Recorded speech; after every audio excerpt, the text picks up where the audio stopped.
നമസ്കാരം.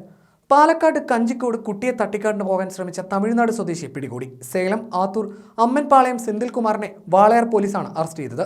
ഇന്ന് രാവിലെ വീട്ടുമുറ്റത്ത് കളിച്ചുകൊണ്ടിരുന്ന 3 വയസ്സുകാരനെ തട്ടിക്കൊണ്ടു പോകാനാണ് ഇയാൾ ശ്രമിച്ചത്.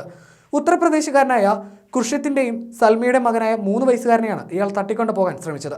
കുട്ടിയുമായി പോകുന്നതിനിടെ ചില ഓട്ടോറിക്ഷ ഡ്രൈവർമാർക്കും തോന്നിയ സംശയമാണ് വഴിത്തിരിവായത്.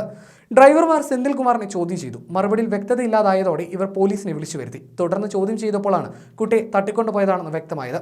കഞ്ചിക്കോട് ഇരുമ്പുരുക്ക് കമ്പനി തൊഴിലാളിയായ കുർഷിത്തും കുടുംബവും 10 വർഷത്തോളമായി അതിഥി തൊഴിലാളികളുടെ കോളനിയായ കഞ്ചിക്കോട് കിഴക്കുമുറിയിലെ വാടക വീട്ടിലാണ് താമസിച്ചിരുന്നത്. ഉച്ചയ്ക്ക് ശേഷം കിഴക്കുമുറിയിൽ എത്തിയ സെന്തിൽകുമാർ മണിക്കൂറുകളോളം ഇവിടെ നിലയുറപ്പിച്ചു.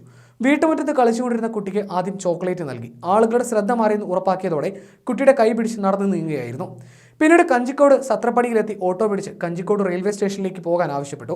ഈ സമയം കുട്ടി കരഞ്ഞിരുന്നില്ല. എന്നാൽ കുട്ടി അതിഥി തൊഴിലാളിയുടെ മകനാണെന്നും എന്നാൽ സെന്തിൽകുമാർ തമിഴിലാണ് സംസാരിക്കുന്നതെന്ന് തിരിച്ചറിഞ്ഞതോടെ സംശയം തോന്നിയ ഓട്ടോ ഡ്രൈവർ കൂടുതൽ ആളുകളെ വിളിച്ചു വരുത്തി. പിന്നാലെ പോലീസും സ്ഥലത്തെത്തി.